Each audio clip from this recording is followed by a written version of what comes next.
meantime, let me just ask you a question that I just wish I had the answer to. For those who are complaining about what President Trump directed Saturday night, do you want Iran to have nukes?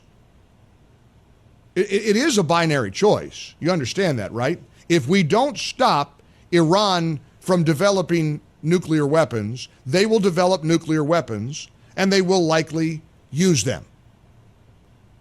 And I just wonder about people who continually second guess everything that President Trump has done. I mean, Pete Hegseth said it best, cut number 2, when the president speaks, the world should listen. When he says he's going to do something, he will. This is what the left and the Trump haters never get through their thick skulls.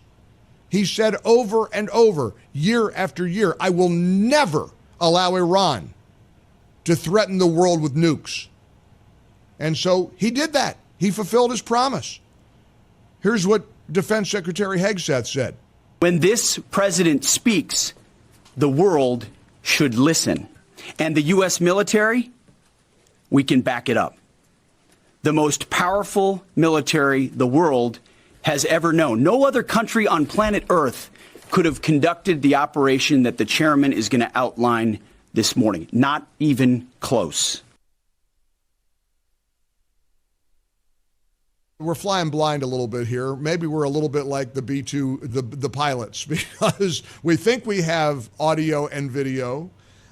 This is a guy who means a lot to me. In fact, he and I got to co-host a trip to Alaska a year or so ago. Sadly, he's going to be too busy this time around. Larry Elder's taking his place on the second annual Patriots Alaska cruise. But maybe I could take Katie. Maybe I can take Julia. Maybe I could take the family. Sebastian Gorka serves as Deputy Assistant to President Trump, Senior Director for Counter-Terrorism, the National Security Council. I don't know, Seb, if you could hear before you joined us, but your friend and, of course, colleague Pete Hegseth saying, look, when President Trump speaks, the world ought to listen. He fulfilled that Saturday night, didn't he? I'm really shocked by those who pretend that they were MAGA voters, and for all those with Trump derangement syndrome who are surprised that we pulled this off. I was in the White House Situation Room on Saturday evening, and everybody who was surprised by it has been asleep, has been a Rip Van Winkle for the last decade.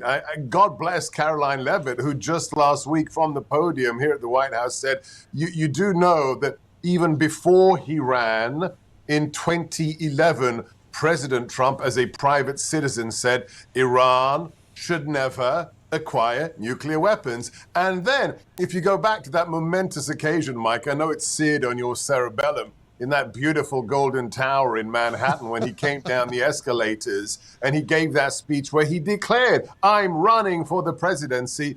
Part of that speech was exactly this. He said, we will never permit Iran to acquire nuclear weapons. Why? Because it's a fascistic, theocratic regime that calls for the destruction of America every single Friday. So now he's the commander-in-chief. It's just another promise kept. And can I just go to that little clip you played of my friend Pete and the amazing Chairman Kaine? There is Tom Clancy doesn't come close to this. I'm sorry. The TV shows, the movies, the Jason Bourne doesn't touch this. The idea that we had this package of stealth bombers fly halfway across the world, nobody knew they were coming from here, as opposed to Diego Garcia, and the fact that they did this mission without one shot, Mike, being fired, without one Iranian interceptor, one fighter plane getting off the launch pad. Why? Because we are the greatest military force the world has ever seen. And as Pete said, you better listen to the commander-in-chief, to President Donald J. Trump. You know, you're one of the strongest straight shooters I've ever met. I want to get your wisdom, your common sense reaction to those who are second guessing Saturday night's military success. Whether it's, you know, the Democrats and Hakeem Jeffries, or all the Democrats are lining up. This was awful. This is an impeachable offense and all this other stuff. Does that mean, Seb, that they actually support Iran's nuclear ambitions? I posted that question on social media over the weekend. I thought, well, look, this is kind of a binary choice here. If you don't like stopping Iran from being able to advance their nuclear aspirations, does that mean you want Iran to have nuclear aspirations? Is that oversimplifying things, or is that how you see it?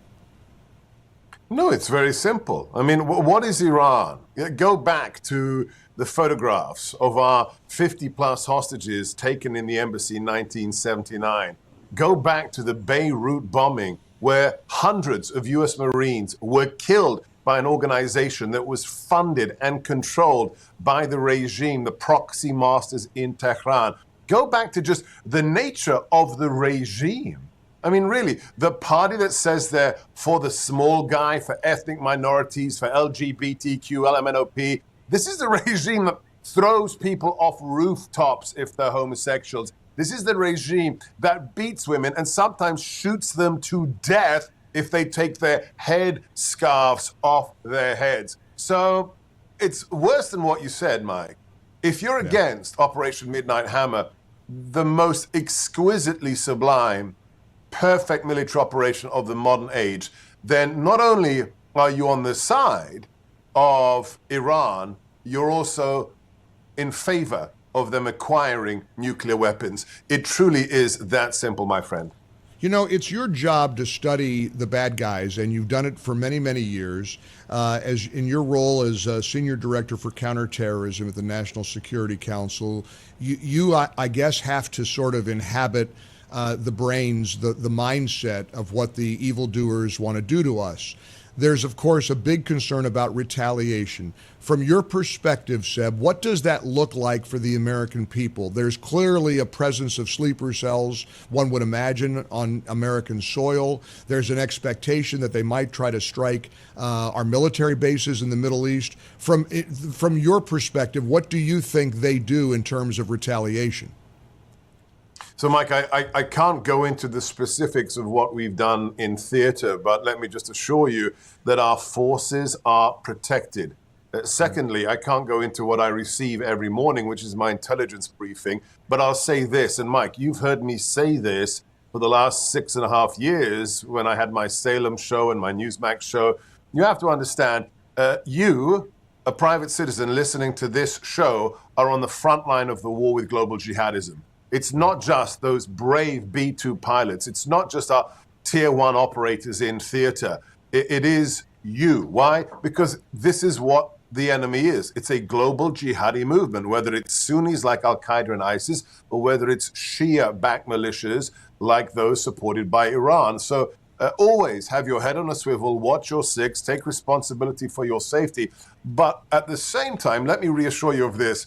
You know, I served in the first Trump administration. We're back here now. It's, let me put it this way. It's a little bit different, okay?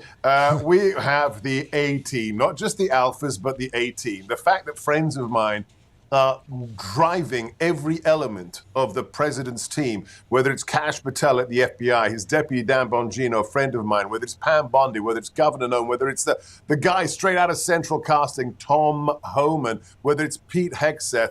These are the people who are there for one reason and one reason alone, to make sure you, your listeners, their families are safe. So rest assured, America first means you will be safe and you will prosper, and our enemies will be in trouble.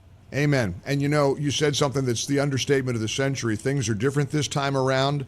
I just opened up a media site that is no friend to conservatives. Headline, and this is not written by a friend of the Trump administration, an anti-Trump journalist who writes, "The Iranian nuclear strike was Donald Trump's finest hour." He writes, one thing is clear, in his finest hour yet as commander-in-chief, Donald Trump greenlit a well-developed plan to carry out a righteous operation to make the world a safer place. We're grateful for him And we're grateful for you. And I'm excited because I just got a text from your family. They're all set. Their bags are packed. So I'm loading everybody up for the Alaska cruise. So we'll send you, well, I don't think anybody sends postcards. We'll send you a selfie from the Eurodam. And I'm kidding. They're not really going, but I wish they would. Seb, we're honored that you could. I know how busy you are. Thanks for taking a couple minutes to join us on the Mike Gallagher Show. Keep fighting the good fight, my friend. That's the plan. God bless you and all the listeners and viewers. Thank you, Mike. Keep crushing it. You bet. Dr. Sebastian Gorka joining us on the Mike Gallagher Show. That is true, right? I mean, this does come down to sort of a binary choice, does it not? Is this not a decision that comes down to whether you want Iran to have nukes or not? Isn't it that easy? Am I oversimplifying? And I don't want to discourage dissent. You could be a little apprehensive. You could be concerned. Is it the right step to... Don't you agree that if you we didn't kill any civilians in Iran. Trump didn't start war with Iran.